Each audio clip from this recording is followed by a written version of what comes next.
All right. So, John and Mia, questions. How has your view of strength changed from your parents' generation to your grandchildren's? I'd like to take that on.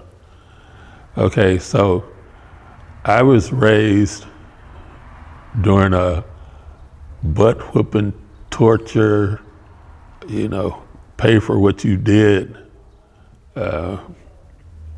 type of era, where these grandkids, what is this new thing they call it? A gentle parenting? Gentle parenting. Boy, bye, listen. But anyway, sorry. Now, I believe there's somewhere in the middle. There's a place in the middle. There is a place right? in the middle, yes. Yeah. Now, I went to the police station on my mother when I was little, but my mother, she was a beautiful lady, right? And I remember when I ran away and, I reported her to the police, and they had me sitting on the other side of the glass, and she came in just looking fabulous. And these policemen were like, whoa. And I could hear them, oh, we need more parents like you, But they didn't know, I couldn't tell them the real story. Right. And even in a sense, I wanted to protect her because she was my mother. But even at a young age, I knew what she was doing to her kids was wrong, And so it just kind of left me in a place whereas I wouldn't dare do something like this to somebody I loved, Yes. which was my kids.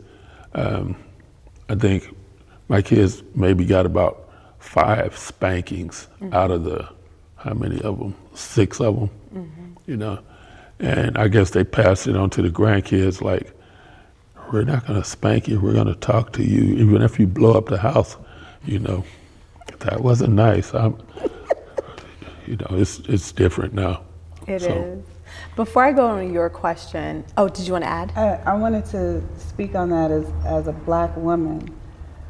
Strength to my mother's generation was holding it all in, holding it all together, getting it done no matter what, never let them see you cry, doing it all, right? Mm-hmm. Her generation was just doing it all. And saying that I need help was a sign of weakness for them. As our generation kind of shifted that, I think we are more prone to get help, to at least say to our husband, I need help, right? Mm-hmm. Or to seek therapy, but I know that for my grandchildren, it has been modeled for them that there is play therapy and there's all these things that you can do to work through. It's the opposite of, so now your strength is in going out and getting your help. Yes. Rather than pretending like you don't need any help and just floundering around and yeah. Absolutely, absolutely. Thank you for that. And before I go to your question, I really want to address something that John said. There are some children and even partners who are struggling with, they know how they're being treated is wrong, yet there's this element of I want to protect them. Mm-hmm. That is still called abuse. And it's still wrong. And Jesus is not an endorsement of being in an abusive relationship or being abused by a loved one or a caregiver or a parent. And so I encourage you to, especially if you're an adult, go to therapy and reconcile, how can somebody love me also harm me? And that's a hard place to be in sometimes. And also, we sometimes take on certain characteristics, even if we say we're not going to do that. Unintentionally, we might do it, but instead of being physical, we might be verbally aggressive. And so that's very important because a lot of people have struggled with, I know this is horrible, yet I still love them or I want to protect them. And I encourage you not to minimize it, name it. It's still abusive behavior, it's still traumatizing, it's still not okay. And then the second point is there is a middle ground. The gentle parenting has created some children who don't know what the word no means. They don't understand boundaries. They think it's my way or the highway 24/7. They engage in emotional manipulation. If I start crying, I'm going to get what I want. At the same time, the other end of the spectrum is not okay. We should not be beating our children. They shouldn't have broken bones and bruises, right? So I agree. There is a middle ground, and it's about us having these conversations so people can start to think about, how do I treat my partner? How do I treat my children? How do I treat myself, right? And to understand what that middle ground is. So thank you for that. All right, so my second question is, in what ways has your faith helped you navigate seasons of silent struggle? Wow. I don't know if this is how it's supposed to be, but for me, when I'm in, I feel like when God wants my attention, I feel like there's a bubble. I'm in this bubble. And I don't care how close we are, how good a friend we are, sorry, mom, or sister, or whatever. When I'm in this bubble, I can't hear you. It's like his is the only voice I can hear. And until I realize that that's what I need, I'm not going to hear anything. I'm not going to get any help. I'm just in this bubble by myself. So in those times of silent struggle, now being, having gone through season after season, I know when the struggle hits, like, okay, God, like, let's not do the bubble. I'm listening. What is it? Let's meditate. Let's, another Bible study, whatever it is, like, what am I missing? Because at the end, when the bubble pops, life is really good. Yes. Right? So yes. I'm like, can we fast forward? Can we just get past that part? Right. But in that, knowing that I'm not really alone. Even though you feel alone, you're not really alone. Right. Knowing that I say that my strongest characteristic is that I can obey, right? But I'm also a fixer and a helper. So it's those two things working together that usually puts me in the bubble, right? Because God says, go wash the car.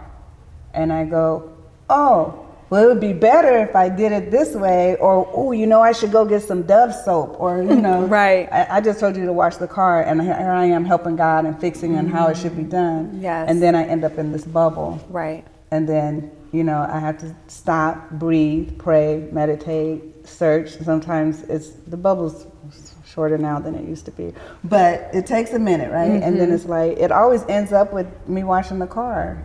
Like, all the way back. It just goes back to just wash the car. And I'm like, oh, that's it? Right. I didn't Right. know. No, he said, I got everything else. I just got need you everything to do else. this. Just do what I told you to do. Yes. Yeah. Yes. My grandma told me this story, that there was a lady at her church that came to her and asked her for $5. And she said, oh, let me see if I have it. And she went home and she was talking to her husband, and she was like, she don't need no money, she's fine. And then the next Sunday when she saw her, she said she asked for 10.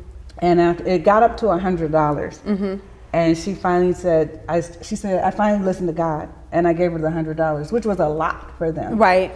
And then she said, but God, she don't need it. We're worse off than she is, giving God all this back talk about what he said to do. She gave her the money, and she said, I couldn't help myself. And I asked her, like, why do you need this money? She said, well, I was late on my rent. I was just $5 short. But it went another week, and then landlord said $10. And then went another week, and it kept doubling, and it doubled, and now I'm at $100. Girl, if you hadn't given me this $100, we would be out on the street. And my grandmother said, but if I had given you the $5. Clock it. Yeah. Okay. If I had given you the $5. Yeah. So getting to that point where I can hear and not try to put frosting on the cake. Just make the cake. Just make the cake. Yeah. That was good. That's what I'm working on. John, did you want to add anything? What's the question again? Yes, no, that's- I'm that's serious. real. Then I want you to Yes. kind of break the question down a little. In what ways has your faith helped you navigate seasons of silent struggle? What's a season of silent struggle? Oh, that is a good question. Yeah. It's really based on your interpretation, right? So for me, a season of silent struggle is what I'm going through, I can't share with anybody else. And so I am silently in this struggle, whether it's because of shame, whether it's because of doubt, whether it's because of fear, whether it's because of judgment, right? And so then you just take it on yourself and you're struggling, but nobody else knows.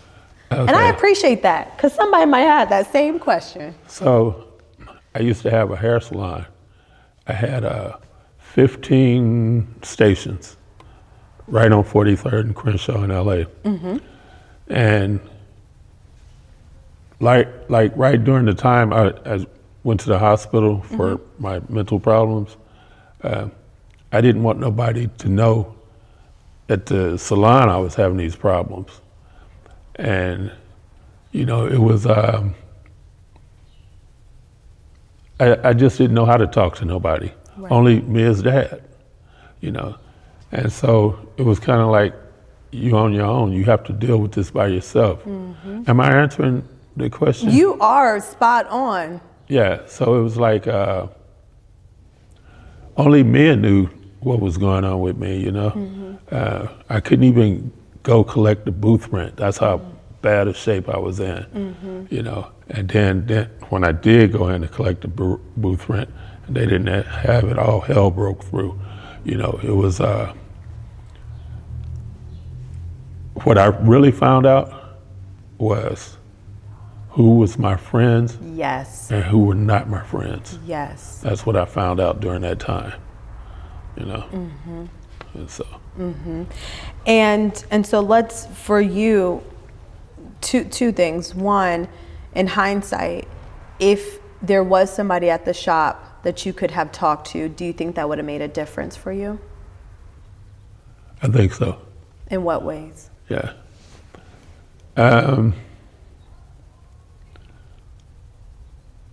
Like, I think it would have given me a lot more moral support, you know. It's hard to say, you know, what I needed at the time, but it made me think about people that I lost in my life, Right. that I looked up to. Right. You know, who, like one stepdad, I had a lot of stepdads, but this one particular stepdad who really took care of us. We didn't even go to his funeral. We didn't even know he died, you know. Yeah. And it just made me look back at different things, you know, and it taught me how to treat people. So. Amen. Thank you for that. Well, we thank you both for your wisdom and your nuggets. And my prayer for somebody who is listening is that you understand that you don't have to go through it alone. Even in his silent struggle, he still was able to confide in his wife and his wife's father. And so it's very important that we have a support system in our struggles. Also, understanding that things will change from generation to generation and strength looks different. But strength in the collective, and that is what Jesus has called us to do. Even Jesus had disciples, even Jesus had friends. And so it's very important that we don't struggle in silence, and even in our strength, that means we lean on others. Have a blessed day.